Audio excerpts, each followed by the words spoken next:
জাতি কখনো মানবে না। এখন জনগণ তো মনে করতেছে যে এই অন্তর্বর্তী সরকারের উপদেষ্টারা যেহেতু তাদের আয়ের হিসাব দিচ্ছে না, তাহলে তারা ভিতরে ভিতরে দুর্নীতি করছে এবং এই অন্তর্বর্তী সরকারের উপদেষ্টাদের অনেকগুলো দলই ভিতরে ভিতরে তাদের থেকে সুবিধা নিচ্ছে।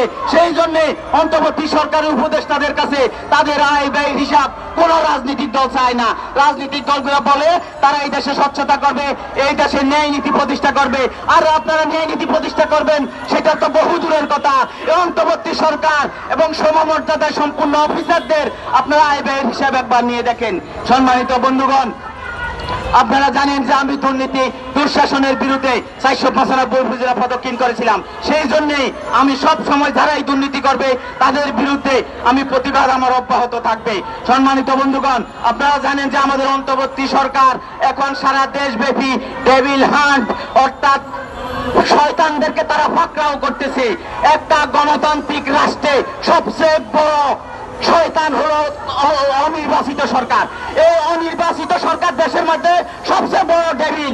তারা যদি এই দেশের স্বচ্ছ নিরপেক্ষ নির্বাচন দিয়ে যদি তারা যদি সম্মানের সহিত যদি না যায়, তাহলে এই বড় ডেভিলদেরকে আগামী কিছুদিনের মধ্যে এই দেশের জনগণে পাকড়াও করবে।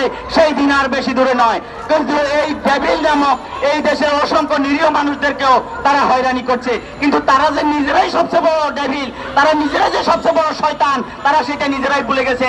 কারণ আমাদের সংবিধানে বলা আছে অন্তর্বর্তী সরকার নাই। কিন্তু আপনারা জানেন যে তারা বলছে আমাদের সুপ্রিম কোর্ট থেকে তারা অনুমোদন নিয়েছে। সুপ্রিম কোর্ট 3 মাসের জন্য অন্তর্বর্তী সরকার গঠন করতে পারে। তারপরেও যে কোনো দুর্যোগ দুর্বিপাকে আরো 3 মাস অন্তর্বর্তী সরকার গঠন করতে পারে। অর্থাৎ 90 দিন 2 গুণে 180 দিন অন্তর্বর্তী সরকার থাকতে পারে। তারপরে একটা গণতান্ত্রিক রাষ্ট্রে অন্তর্বর্তী সরকার থাকতে পারে না। কিন্তু অন্তর্বর্তী সরকার, বর্তমান অন্তর্বর্তী সরকার সাংবিধানিকভাবে অবৈধ এবং সুপ্রিম কোর্টের রায় অনুপাতেও তারা অবৈধ।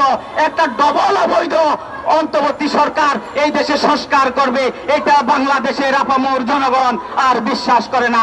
সর্বোপরি এই ভূমিহীন কৃষক মেহনতি মানুষের আজকের যে তাদের গণতান্ত্রিক অধিকার নিয়ে তারা দাঁড়িয়েছে, আমরা 66% মেহনতি মানুষের গণতান্ত্রিক নেতৃত্ব চাই। বাংলাদেশের শ্রমিক কৃষক মেহনতি মানুষকে আর দাবিয়ে রাখা যাবে না। সম্মানিত বন্ধুগণ, আপনাদের সকলকে ধন্যবাদ জানিয়ে আমার বক্তৃতা এখানে শেষ করছি। সবাইকে ধন্যবাদ।